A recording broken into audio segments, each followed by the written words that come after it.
Hi guys, இந்த H1B visa இஷ்யூவில் ஒரு சின்ன கிளாரிட்டி. அது என்னன்னா, H1B விசா புதுசாக அப்ளை பண்ணுறவங்க, புதுசாக பெட்டிஷன் போடுறவங்க மட்டும்தான் $100,000 ஸ்பான்சராக அவங்க பேமெண்ட் பண்ண வேண்டியது வரும். ஏற்கனவே H1B விசா வச்சுருக்கவங்களுக்கு இது எந்த ஒரு இஷ்யூவும் வராது.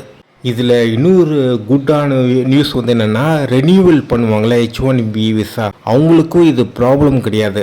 அவங்களும் இந்த $100,000 பே பண்ணணும்ட்டு அவசியம் இல்லை. டேட் என்னென்னா, H1B விசா புதுசாக வாங்குறவங்க அவங்க ஆனுவலாக $100,000 பே பண்ணணும்னு சொன்னாங்க. ஆனால் அது கிடையாது.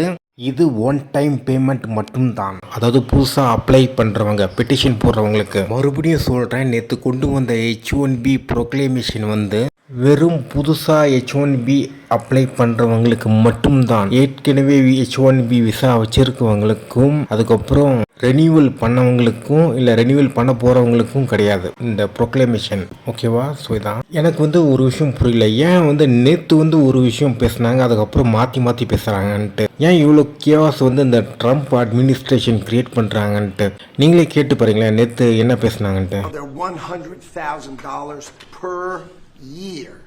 So the whole idea is no more will these big tech companies or other big companies train foreign workers. Government வெப்சைட்டில் போட்ட ரிப்போர்ட்டும் அதே மாதிரி தான் இருந்துச்சு. அண்ட் இப்போ வந்து பார்த்திங்கன்னா அந்த யூஎஸில் இருக்க ப்ரெஸ் செக்ரட்டரி வந்து பார்த்திங்கன்னா, நான் இப்போ சொன்ன விஷயத்த அவங்க அதை ட்விட்டரில் போட்டிருக்காங்க. ஏன் இப்படி மாற்றி ஒரு கியாஸை கிரியேட் பண்ணுறாங்கன்னு தெரில. அண்ட் நிறைய பேர்லாம் பார்த்தீங்கன்னா பயங்கர கன்ஃபியூஷன் ஆகி ஆன்சைட்டியெல்லாம் வந்து தலைவலியே உண்டாகிச்சு நிறைய பேருக்கு. ஸோ இதுதான் ஏதோ வேணிக்கிட்டே பண்ணியிருக்காங்கன்னு தான் எனக்கு தோணுது. இன்னொரு விஷயமும் நான் ஆட் பண்ணுறேன். இந்த H1B விசா அப்போ ப்ரொக்ளைமேஷனுக்கு வந்து ஏன் அவர் ட்ரம்ப் கொண்டு வந்தாருன்னா, ஒரு பிளாக்மெயில் பண்ணுறதுக்கு. அதாவது பார்த்திங்கன்னா இந்தியன் கவர்மெண்ட் வந்து ரஷ்யா கிட்ட ஆயில் வாங்குது. அது ஆயில் அவங்க கிட்ட வாங்கக்கூடாது அண்ட் யூஎஸ் கிட்ட வாங்கணுன்ட்டு அவர் கண்டிஷன் போட்டுட்ருக்காரு. அதனால தான் டேரிஃப்லாம் கொடுத்துட்ருக்காரு அண்ட் நிறைய ஒரு எக்கனாமிக் பிளாக்மெயிலாம் பண்ணிகிட்டு இருக்காரு. அதே சமயத்தில் இன்னொரு விஷயம் என்னென்னா, இந்தியாவுக்கும் பாகிஸ்தானுக்கும் நடந்த சண்டையில் வந்து பார்த்திங்கன்னா